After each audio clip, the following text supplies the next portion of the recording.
আমি ইয়াত সমবেত হৈছোঁ ড্ৰাগছ বিৰোধী কাৰ্যসূচী পালন কৰিবলৈ। আমাৰ যিটো বৰ্তমান যি অৱস্থা চলি আছে, লাহে লাহে ড্ৰাগছৰ পৰিমাণ বৃদ্ধি হৈছে। যদি চৰকাৰে ভূমিকা লৈছে, কিন্তু তথাপিতো বেছি হৈ গৈ আছে। এতিয়া আমাৰ সকলোৱে সজাগ হ'ব লাগে। এই সজাগতা সৃষ্টি কৰিবৰ কাৰণে আমাৰ এই প্ৰয়াস। অসম ছাত্ৰ সন্থা, অসম উন্নতি সভা আৰু অসম সেনাৰ উদ্যোগত সমগ্ৰ অসমত ড্ৰাগছ বিৰোধী সজাগতা সমদল আমি বাহিৰ কৰিছোঁ। আৰু আমি সকলোৱে এটা কথা গম পাইছোঁ যে ড্ৰাগছে উঠি অহা নতুন প্ৰজন্মক সকলো ধৰণৰ নিঃশেষ কৰি পেলাইছে।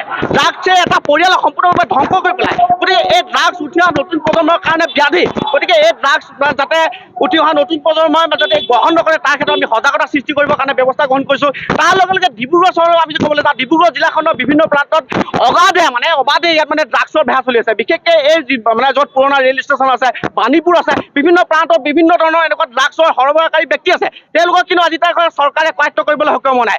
চৰকাৰে এনকাউণ্টাৰ কৰে, কিন্তু যিসকল ড্ৰাগছ ব্যৱসায়ী আছে ভয় নকৰে। কাৰ স্বত্বাধিকাৰত ড্ৰাগছৰ ব্যৱসায় চলি আছে। গতিকে যিসকল স্বত্বাধিকাৰী এই কামবিলাক চলি আছে, তেওঁলোকৰ ওপৰত ব্যৱস্থা গ্ৰহণ কৰিব লাগে। আৰু সমগ্ৰ অসমবাসী ৰাইজে এই ড্ৰাগছৰ বিৰুদ্ধে ওলাই আহিবৰ কাৰণে আমি ছাত্ৰ সন্থাৰ তৰফৰ পৰা দাবী উত্থাপন কৰিছোঁ।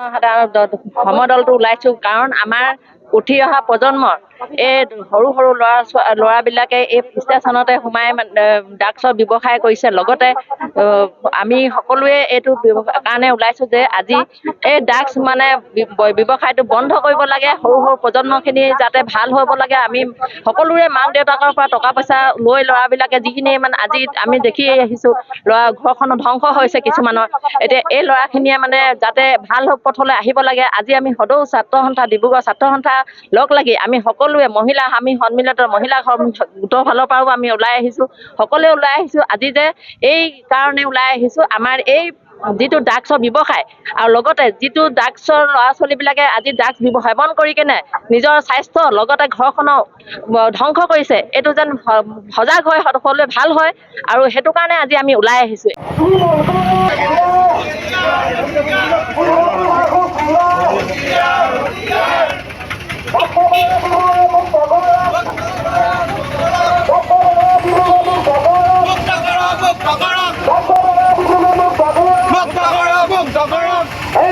অসম ছাত্ৰ সন্থা, অসম উন্নতি সভা আৰু অসম সেনাৰ উদ্যোগত সমগ্ৰ অসমত ড্ৰাগছ বিৰোধী সজাগতা সমদল আমি বাহিৰ কৰিছোঁ। আৰু আমি সকলোৱে এটা কথা গম পাইছোঁ যে ড্ৰাগছে উঠি অহা নতুন প্ৰজন্মক সকলো ধৰণৰ নিঃশেষ কৰি পেলাইছে। ড্ৰাগছে এটা পৰিয়ালক সম্পূৰ্ণৰূপে ধ্বংস কৰি পেলায়। গতিকে এই ড্ৰাগছ উঠি অহা নতুন প্ৰজন্মৰ কাৰণে ব্যাধি। গতিকে এই ড্ৰাগছ যাতে উঠি অহা নতুন প্ৰজন্মই যাতে গ্ৰহণ নকৰে, তাৰ ক্ষেত্ৰত আমি সজাগতা সৃষ্টি কৰিবৰ কাৰণে ব্যৱস্থা গ্ৰহণ কৰিছোঁ। তাৰ লগে লগে ডিব্ৰুগড় চহৰৰ আমি যদি ক'বলৈ যাওঁ, ডিব্ৰুগড় জিলাখনৰ বিভিন্ন প্ৰান্তত অবাধে ইয়াত ড্ৰাগছৰ ভেড়া চলি আছে। বিশেষকৈ এই য'ত পুৰণা ৰেল ষ্টেচন আছে, বাণীপুৰ আছে, বিভিন্ন প্ৰান্তত বিভিন্ন ধৰণৰ এনেকুৱা ড্ৰাগছৰ সৰবৰাহকাৰী ব্যক্তি আছে। তেওঁলোকক কিন্তু আজি তাক চৰকাৰে কাৰ্য কৰিবলৈ সক্ষম হোৱা নাই। চৰকাৰে এনকাউণ্টাৰ কৰে, কিন্তু যিসকল ড্ৰাগছ ব্যৱসায়ী আছে ভয় নকৰে।